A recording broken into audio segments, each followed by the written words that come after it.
Hello everyone, this is सूरज। आज की video में हम ट्वेल्थ क्लास के फ्लैमिंगो बुक की first chapter the last lesson की समरी पढ़ेंगे। समरी नहीं कह सकते, एक्चुअली हम कोशिश करेंगे कि हम पॉइंट टू पॉइंट हर लाइन को समझने की कोशिश करें, क्योंकि अगर आप खाली समरी समझते हैं तो मेरे हिसाब से आपके क्वेश्चन जो हैं आप काफ़ी क्वेश्चन समझ नहीं पाएंगे और आपके पेपर में आप काफ़ी सारे क्वेश्चनों को छोड़ सकते हैं। तो बेटर ये रहेगा कि आपको थोड़ी वीडियो लंबी लग सकती है बेशक, पर आपके लिए वीडियो बहुत इंपॉर्टेंट होने वाली है, क्योंकि इसके अंदर मैं आपको कुछ की पॉइंट्स कुछ इंपॉर्टेंट वर्ड्स, जैसे कि जब हम क्वेश्चन के आंसर बनाते हैं तो हमारे लिए ज़रूरी होता है कि हम कुछ वर्ड्स यूज़ करें उस चैप्टर के जो बहुत इंपॉर्टेंट वर्ड्स होते हैं। तो मैं आपको वही बताने की कोशिश करूँगा। तो बिना टाइम जाया करें स्टार्ट करते हैं। बेटर रहेगा अगर आप अपने पास अपनी बुक लेके रख लेते हैं तो चैप्टर के साथ आप इसको अच्छे से समझ सकते हैं। स्टार्ट करते हैं। तो सबसे पहले इसके अंदर एक जो करेक्टर है वो फ्रेंच है। फ्रेंच एक लड़का है जो कि स्कूल में पढ़ता है। I started the school for school very let that morning and was in great need of scolding specially because mister हैमल had said that he would question us on participle. तो French normally days है जैसे कि वो सुबह उठता है और वो बहुत डरा हुआ होता है। डरा हुआ इसलिए होता है क्योंकि आज जब वो स्कूल जा रहा है तो उसे स्कूल जाने से डर लग रहा है, क्योंकि उसके जो टीचर है मिस्टर हैमल उससे कुछ क्वेश्चंस पूछेंगे पार्टिसिपल्स के बारे में।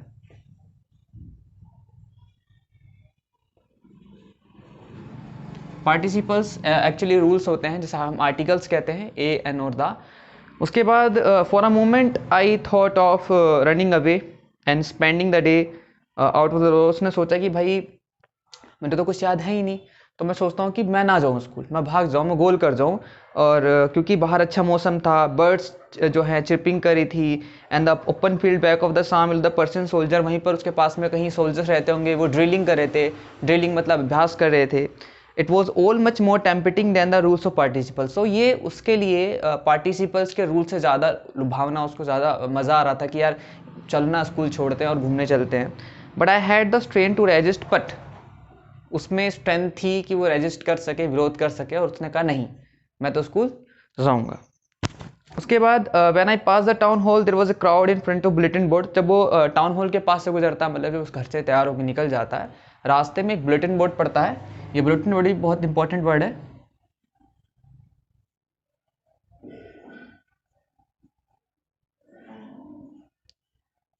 मैं आपको यहीं पे समझा देता हूँ बुलेटिन बोर्ड वहाँ पे क्या काम करता था। बुलेटिन बोर्ड एक्चुअली आज के टाइम में जैसे हमारे पास न्यूज़पेपर हैं, टीवी है, पहले के टाइम में हमारे पास न्यूज़ का कोई सोर्स नहीं हुआ करता था कि न्यूज़ आएगी कहाँ से। तो हर एक शहर में एक बड़ा सा बोर्ड लगा दिया करते थे।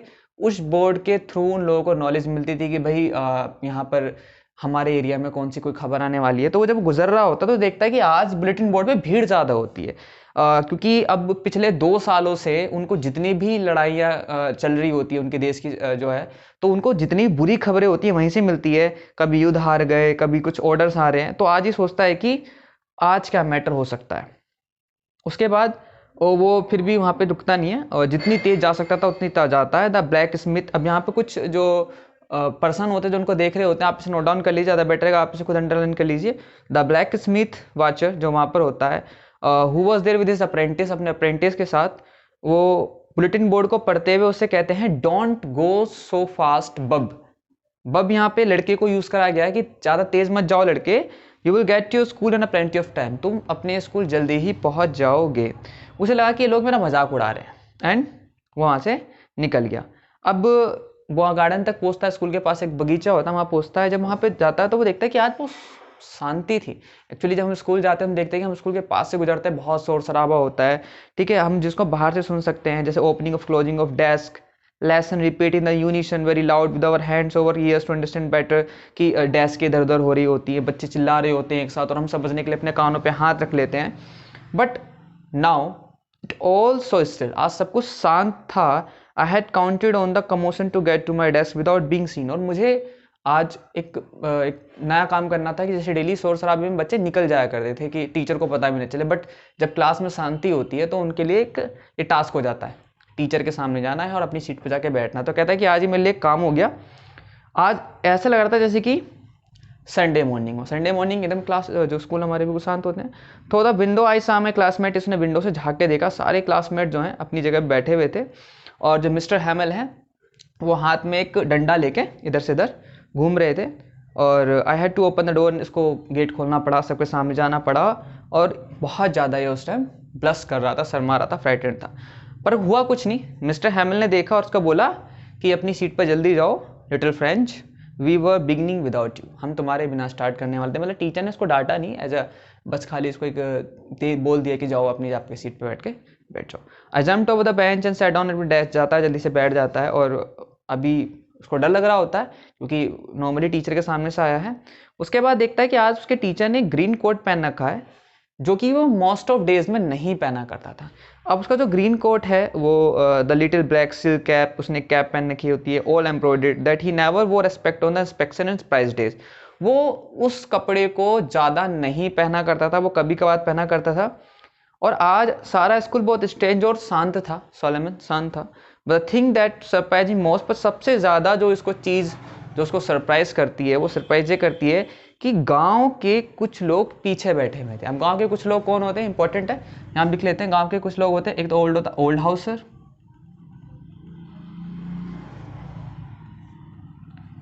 और फॉर्मर मेयर,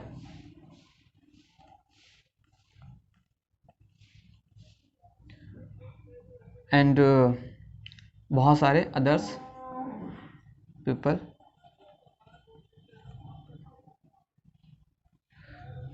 हाँ, तो ये सब बैठे हुए होते हैं। एक जो इसमें एक व्यक्ति होता है, वो अपने कायदा लेके आया, तो कायदे को पढ़ रहा होता है। तो ये सोचता है कि यार आज इतना सब कुछ स्ट्रेंज क्यों है, क्योंकि डेली बेस में तो ऐसा कुछ होता नहीं था, ना तो स्कूल शांत होता था, ना ही लोग पीछे होते थे, आज ये सब अजीब क्यों है। जब ये सब कुछ सोच ही रहा होता, Mister Hamel mounted his chair and in the same grave and the gentle tone which he used to say. तो मिस्टर हैमल एकदम से खड़े होते हैं और एकदम जिस टोन में वो हमेशा बोला करते थे, गंभीर आवाज़ के साथ वो बोलते हैं, my childrens, this is the last lesson, ये आपका लास्ट लेसन है। I shall give you the order has come from Berlin to teach only German in school of Alsace Lorraine. उन्हें बताया कि बर्लिन से ऑर्डर आया है, बर्लिन हुआ जहाँ से ऑर्डर आया है, टू टीच ओनली जर्मन, यहाँ पढ़ाई जाएगी इनके स्कूल में। दो एरिया हैं इनके, अल्सेस एंड लोरेन।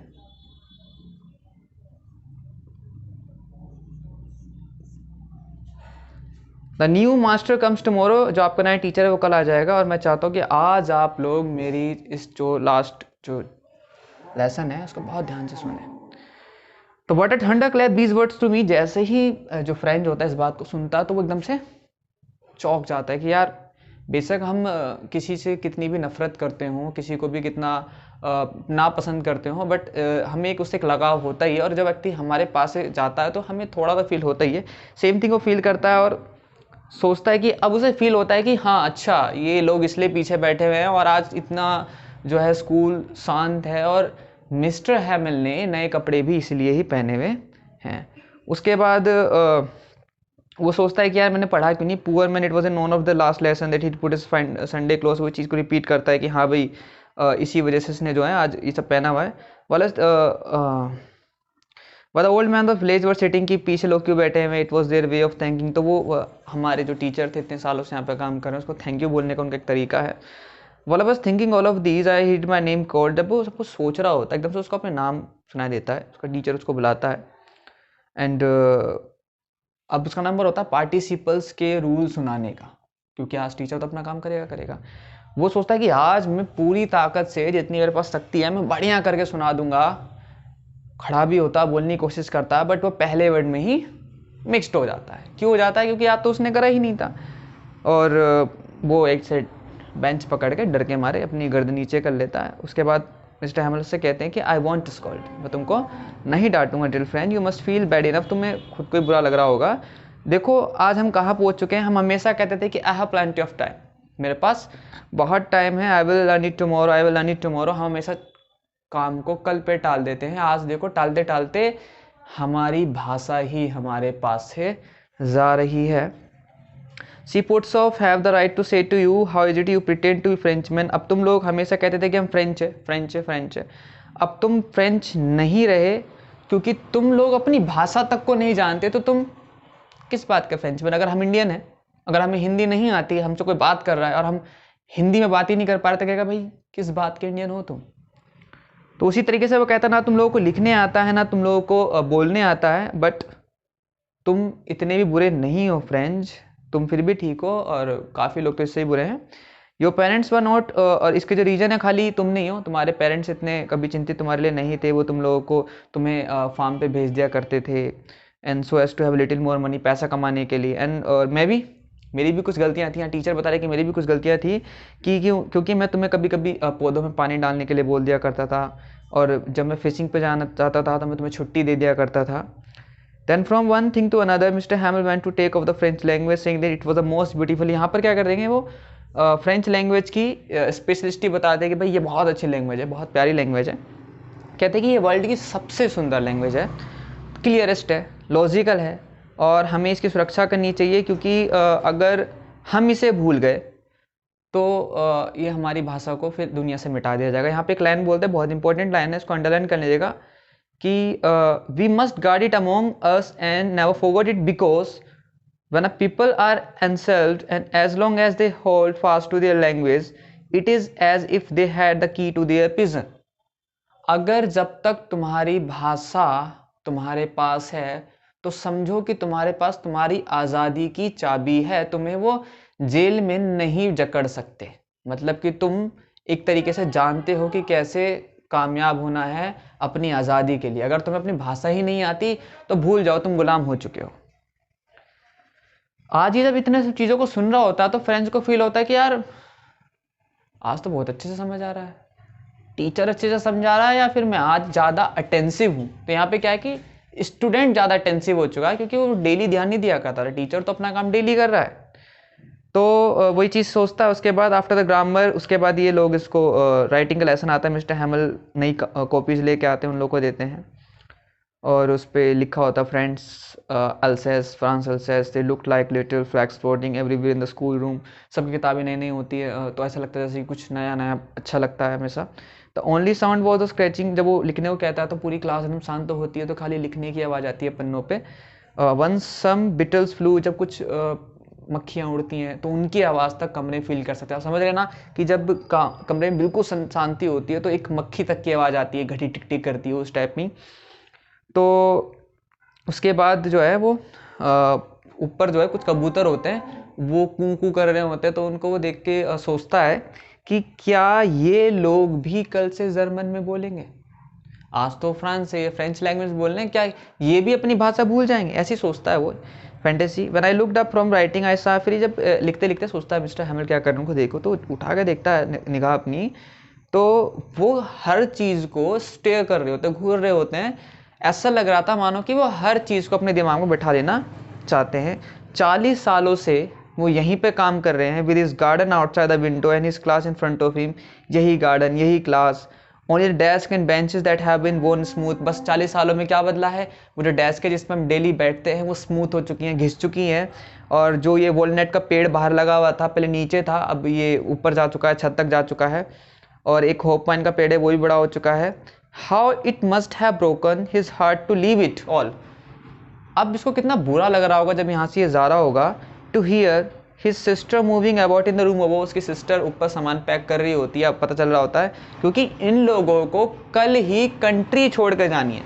मेन और चीज़ इंपॉर्टेंट चीज़ है कि टीचर खाली ये चीज़ नहीं है कि वो खाली पढ़ाएगा नहीं पढ़ाएगा, बात यहाँ है कि उन लोगों को ये बोला गया कि तुम्हें कंट्री छोड़नी पड़ेगी, क्योंकि उन लोगों की मेंटेलिटी ये थी, जिन लोगों ने इनको गुलाम बनाया जर्मन लोगों ने, कि अगर ये टीचर यहाँ रहेगा तो शायद ये ट्यूशन्स वगैरह दे के पढ़ा दे, मतलब यार ये लोग जो है रेवोल्यूशन कर दे कुछ। अगर टीचर ही नहीं रहेगा तो कहाँ से सीखेंगे। But he had the courage to hear every lesson to the very fast. But वो फिर भी आज अपनी पढ़ाई कर रहा था। राइटिंग के बाद हमारा हिस्ट्री का काम था, तो हम जो बेबीज़ की तरह, जैसे हमारे यहाँ आ ई ऊ होता है, वहाँ पे बा बे बी बू इन लोगों ने बोला, और सब लोग एक साथ बोल रहे थे।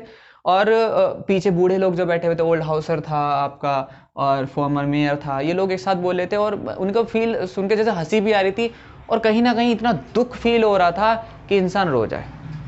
All at once the church clock struck 12, then the angelus at the same moment. The trumpet of the Persians returning from drill sounded under our window. Mr. Hamill stood up very pale in his chair and ऐसे उसका दिन से 12 बज जाते हैं। Mister हैमिल खड़े होते हैं, 12 बजते, जो सोल्जर स्टार्टिंग में बताया था मैंने कि वो ड्रिल कर रहे होते हैं, वहाँ से गुजरते हैं। उसके बाद छुट्टी का टाइम हो जाता है, वो खड़े होकर बोलते हैं कि my friends, I but something choked him, पर कुछ चीज़ उनको चौक कर देती है, गला उनका रूंध जाता है, बोल नहीं पाते हैं और वो आगे नहीं जा पाते हैं। उसके बाद मुड़ते हैं ब्लैक बोर्ड की तरफ, एक पीस ऑफ चौक लेते हैं और जितनी उनके पास ताकत थी उसके साथ वो लिखते हैं विवा ला फ्रांस।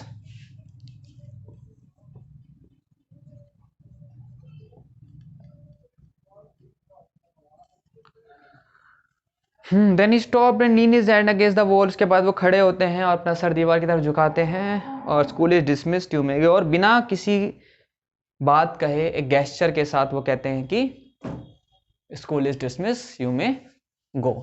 तो यहाँ पर ये चैप्टर पूरा खत्म हो जाता है। अब हम आप कहानी उम्मीद करता हूँ आप लोग समझ गए होंगे। अब यहाँ पर हम कुछ इनके जो है समझ लेते हैं कि भाई अब यहाँ पर है क्या। तो फ्रेंच एक लड़का होता है, ठीक है, वो स्टूडेंट होता है, स्कूल जाता है, पढ़ाई में इतना मजबूत नहीं होता है, तो वो डोंट वांट टू स्टडी।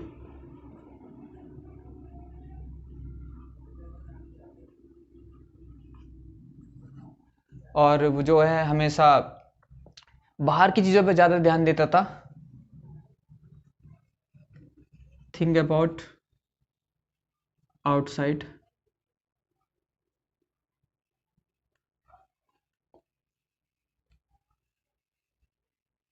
और लास्ट में फील करता है for not studying. Got it. Mister हैमल क्या एक टीचर है,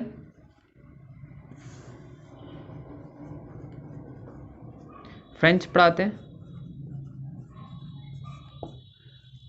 उनका लास्ट लेसन होता है, वो जो है बहुत ज़्यादा ऑनेस्ट, रिस्पेक्टेबल, क्योंकि उनकी जो उनके एरिया में इतनी रिस्पेक्ट होती है। आपने देखा ही कि भाई वहाँ पे जो होल्ड हाउसर वगैरह इतने सारे लोग आते हैं उनको देखने के लिए। 40 सालों से अपनी सर्विस दे रहे होते हैं वहाँ पे, और अपनी सिस्टर के साथ रहते थे और उनको अगले ही दिन वहाँ से लिव करना होता है। लिव।